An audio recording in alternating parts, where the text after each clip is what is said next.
ጤና ይስጥልን ውድ አድማጭና ተመልካቾቻችን፣ በያላችሁበት የዓለም ዳርቻ ሁሉ ሰላማችሁ ብዝት ይበልልን። ይህ የከሰም እንግዳ ፕሮግራም ነው። ጤና ይስጥልን ውድ አድማጭና ተመልካቾቻችን፣ እንደምን ከረማችሁ፣ እንደምን ቆያችሁ? በያላችሁበት የዓለም ዳርቻ ሁሉ ሰላም ለእናንተ ይሁን። ይህ የከሰም እንግዳ ዝግጅታችን ነው። በዛሬ የከሰም እንግዳ ዝግጅታችን ሁለት እንግዶችን ጋብዘናል። እንግዶቻችን እንኳን ደህና መጣችሁ። እንኳን ደህና ቆያችሁ። እሺ፣ በመጀመሪያ ራሳችሁን በማስተዋወቅ እንጀምርና። እሺ፣ እኔ ምክትል ሳጅን የተባረከ አስራት እባላለሁ። አርበኛ መለሰ እባላለሁ። ጥሩ፣ መልካም። እንግዲህ ሁለት እንግዶች ዛሬ ለዚህ በፋኖ አደረጃጀት ውስጥ የተቀበልናቸው አዳዲስ እንግዶች አሉ። አንደኛው እንኳን ያው ከዚህ ቀደምም እዚሁ ባህር ላይ የቆየ ነው። እንግዲህ ከምክትል ሳጅን ልጀምርና ምክትል ሳጅን የተባረከ አስራት ከፌዴራል ፖሊስ ከምስራቅ ፈጥኖ ደራሽ መምሪያ እንደመጣህ አጫውተህናል። ስለሱ በደንብ ታወራናለህ። እስቲ ከትውልድና እድገትህ እንጀምርና የት ተወለድክ? ትውልድ እድገቴ አዊ ዞን ጃዊ ወረዳ ይባላል። በጎጃም ውስጥ የሚገኝ ክፍለ ሀገር ነው። ወደ ፌዴራል ፖሊስ እንዴት ተቀላቀልክ? ወደ ፌዴራል ፖሊስ የተቀላቀልኩበት ምክንያት ህወሓት ወረራ ባደረገበት ሰዓት ሀገር ጥሪ ሲደረግ ሀገር ለማዳን 2013 ላይ ተቀብዬ 2013 ላይ ወደ ፌዴራል ፖሊስ ተቀላቀያለሁ ማለት ነው። 2013 ማለት ነው። እሺ፣ በቆይታህ ይህን አገዛዝ እንዴት ተረዳው? በቆይታ የተረዳሁት ቢኖር ያው እንግዲህ አማራነትን ያው አሁን ላይ በዚህ ባለው ነብራዊ ሁኔታ ላይ ሁሉም ሚዲያ ተከታይ እስከሆነ ድረስ የምንረዳው ነገር ያው እንደተጨቆና ወይም እንደተገፋ ነው የሚሰማኝ እንደግሌ ማለት ነው። እና ይህንን በመረዳት ነው ወደዚያ ያመራሁበት። ፋኖን እንዴት ልትቀላቀል ቻልክ? አሁን በፋኖ አሃድ ውስጥ ገብተሃል። ፋኖን እንዴት አገኘኸው? እንዴትስ ልትቀላቀለው ቻልክ? እንዴት ያገኘው የሚለውን ነገር ያው እነሱ የሚያወሩት ፕሮፓጋንዳ ከ15 ወይም ከ30 የማይበልጥ ነበር በፊት የሚነገረን።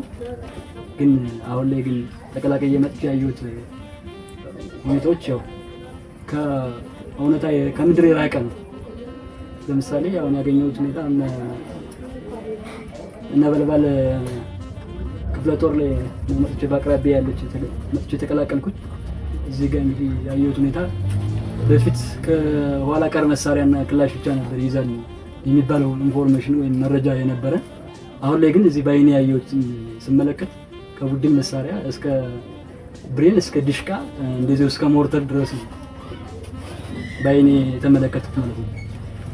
ግን እዚያ ለጦሩ የሚነገረው ወሬ ኋላ ቀር መሳሪያና እንዲሁ ከክላሽ ያለፈ እንደሌለና በቁጥርም ከ30 እና ከ40 በላይ እንደማይሆን ነው የሚነገረው። እነዚህ መጥቻየት ሁኔታ በዚህ ልክ ነው ማለት ነው።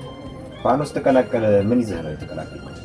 ፋኖ ስትቀላቀል የተቀላቀልኩት እንግዲህ የያዝኩትን መሳሪያ ነው። መሳሪያ ከነሙሉ ትጥቅ ገብቻለሁ ማለት ነው። በጣም ጥሩ። በቀጣይስ እንግዲህ ወደ መጨረሻው ጥያቄ ላምራና፣ በቀጣይስ ፋኖን ተቀላቅለህ ምን መስራት እቅዱ አለ? እኔ በቀጣይ ያለኝ እቅድና ዓላማ ለምሳሌ አሁን ላይ አማራ የተጨቆነ ማህበረሰብ እስከሆነ ድረስ ይህንን አሰራርና ይህንን እንትን ቀልብሼ በራሴ እቅድና እንትን አብሬ ተቀላቅዬ ለመስራት ነው እና ለማለት ነው። እንደው እዛ ጓዶች አይጠፉምና ከመጣህበት ቦታ ከአገዛዙ ቤት ማለት ነው እንግዲህ ለነሱ ምን ምክር ሀሳብ አለ? እኔ ምክር ሀሳብ ለነሱ የምሰጣቸው አሁን ላይ ለምሳሌ እንግዲህ አሁን እንበልና በአማራነታችን በጣም እየተገፋ ነው ማለት እኛ ሳይሆን ለምሳሌ ህዝብ ተወካዮች ምክር ቤት ላይ አሁን መመልከት እንችላለን። ለምሳሌ እነ ክርስቲያን ታደለን መውሰድ እንችላለን። ለምሳሌ ያንን መውሰድ እንችላለን። ለምሳሌ ህዝብ ተወካዮች ምክር ቤት አይከሰስም የሚባል አባባል አለ አይደል? አባባል ሳይሆን ህግ ራሱ ህግ አንቀጽ ላይ የተቀመጠ ነገር አለ። ያ ተገፎ ታስሯል እንትን ይባላል። ይሄ ከአሰራር ውጭ የሆነ ነገር ነው። ይህንን የማይገነዘብ እንግዲህ ከ18 ዓመት በላይ ያለ ወጣት እንደኔ ያለም እዚያ ትግል ውስጥ ለመቀላቀል ይገርም ወደዚህ ተስበው ሊመጡ የሚል ግንዛቤ ነው ያለኝ እንደራሴ ማለት ነው። በጣም ጥሩ። እሺ ወደ ሁለተኛው እንግዳችን እንለፍ። ሁለተኛው እንግዳችን አርበኛ መለሰ ይባላል። እንግዲህ አርበኛ መለሰ ራሱን በደንብ ይገልጽልናል። ከየትኛው አሃድ ነበር የሄድከው? እንግዲህ እንደሰማኑ ከሆነ ከነበልባል ክፍለ ጦር ወደ አዲስ አበባ ከተማ በማቅናት ልዩ ኦፕሬሽን በመስራት በድል ወደ አሃዱ ተመልሰሃል። እንግዲህ ስለዛ ጉዳይ ተጫውተናል። ራስህን በደንብ አስተዋውቅና አርበኛ መለሰ በነበልባል ቆይታም እንዲሁም ደግሞ ልዩ ኦፕሬሽን መቼ ሄድክ? እንዴት ምን ገጠመህ? እዛ ሄደህ ምን ገጥመሃል? ምን ሰርተህ መጣህ የሚለውን እስቲ በጥቂቱ አውጋን። ያው ጉዳዩ ምንድን ነው? ነበልባል ክፍለ ጦር በሰጠኝ ኦፕሬሽን የሰራሁት ይህን ኦፕሬሽን ወደ መዲናችን ወደ አዲስ አበባ ስንገባ በአራት አቅጣጫ ነበር የገባ ነው። አራት ነን ማለት ነው። እና ይህን ኦፕሬሽን አራት ሆነን የገባ ነው። በአራት አቅጣጫ ገብተን በተለያየ ቦታ ላይ የተሰጠነ ኦፕሬሽን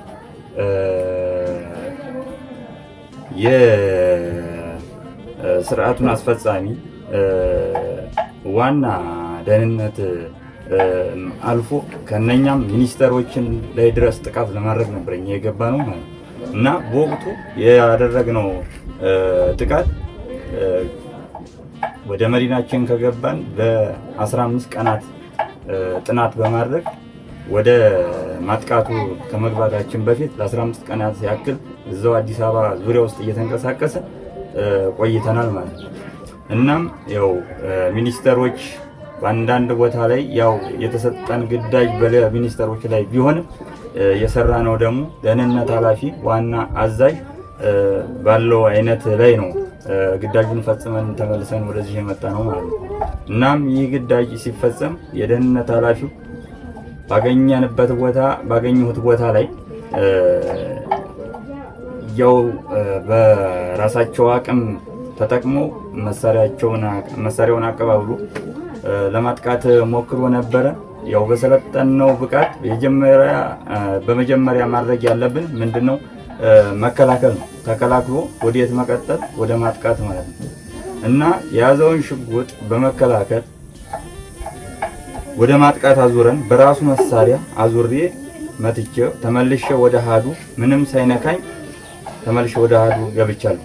እና አገዛዙ ባደረገው የምርመራ ውጤት ራሱ በለቀቀውና ራሱ በተናገረው አባይ ቲቪ ላይ አስተላልፎታል ማለት ነው። ገዳይ ሟች ታጥቆት የነበረውን ሽጉጥ ቀምቶ እንደገደለው አመላካች ማስረጃዎች አግኝቻለሁ ሲልም ፖሊስ ገልጿል።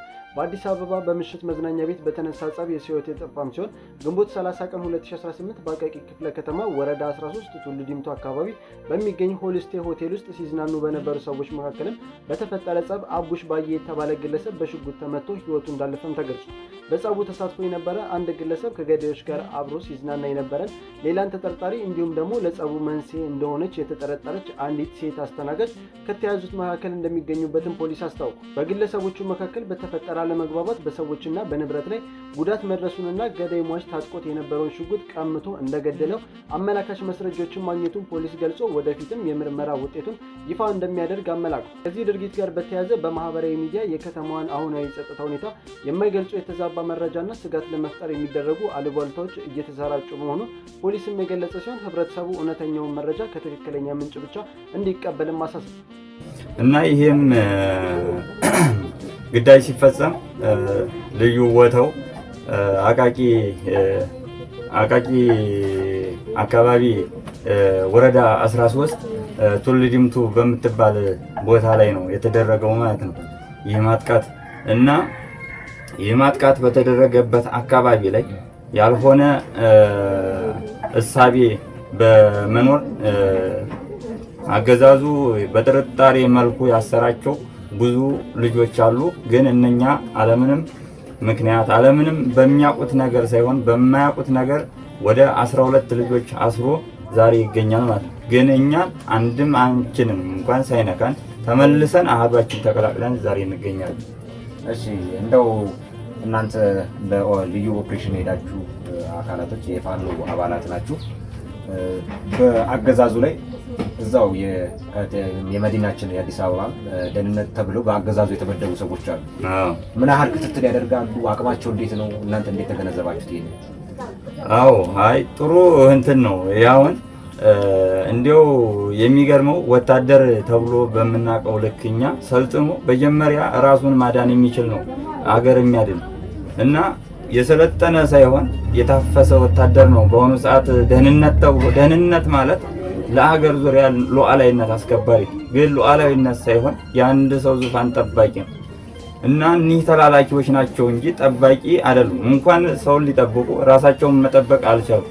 ይሄው እንግዲህ እኔ ራሴ ብቻዬን ባለሁበት ይሄንን ማካሮፍ የሚባል ኤንኬ 22976 የምትባል ኤንኬ አቀባብሎ በነበረው ሰዓት ተራሱ እጅ ላይ በመከላከል የራሱን መሳሪያ ከበር በማድረግ ተቀብዬ በራሱ መሳሪያ ነው የገደልኩት ማለት ልዩ ኦፕሬሽን በአዲስ አበባ በመግባት ከነበልባል ክፍለ ጦር ተነስታችሁ አዲስ አበባ ድረስ ዘልቃችሁ ልዩ ኦፕሬሽን ሰርታችሁ መታችኋል። ይህም ታላቅ ድል ነው። ያገዛዙን ድክመት ነው የሚያሳየው። እዛ ጋር የደህንነት ሰዎች ምን አይነት ናቸው የሚለው እዛ ያሰማራቸው ኢንሳ ላይም ሆነው የሚከታተሉ እንደዚህ አይነት ሰዎች ምን አይነት አቅማቸው ምን እንደሆነ ከየት ዝም ብሎ እየሰበሰበ የትምህርት ማስረጃ የሌላቸው ምን ዝም ብለው ከትምህርት ደረጃቸው ዝቅተኛ የሆነ ደህንነት እያደረገ እንግዲህ ይከታተላሉ ይላል። የቁጥር ብዛት ነው እንጂ የመከታተል አቅም እንደሌለው ነው የሚያሳየው። ይሄ ህዝቡ ላይ የምናስተላልፈው ነገር ቢኖር ግን በዛች አካባቢ ላይ በተደረገው ጥቃት መንስኤ ምንም በማያውቁ ለታሰሩት ሰዎች ግን ቢያንስ ይሄንን ነገር እንደማያውቁ ለመናገር እፈልጋለሁ። እኛ ኦፕሬሽን የገባ ነው ለሰው ነግረን ሳይሆን ለራሳችን ነው ነግረን ለክፍለ ጦራችን ነው ነግረን እንጂ አሳውቀን ለሰው ነግረን አይደለም እና የተገኘውን ሁሉ በእያንዳንዱ መጠጥ ቤት ሳይቀር ነው ያሰብ። ስለዚህ እነኚህ ደግሞ ምንም ስለማያውቁ ንጹሃኖች ሁሉ ታስረዋል። ስለዚህ በዚህ ልክ ነው ይሄን አይነት ይመስላል የብልጽግና አሰራር ማለት ነው። እንግዶቻችን ስለነበረን ቆይታ እጅግ አመሰግናለሁ። ከኔ ጋር አብራችሁ ስለቆያችሁ ጊዜ ሰውታችሁ አመሰግናለሁ በጣም።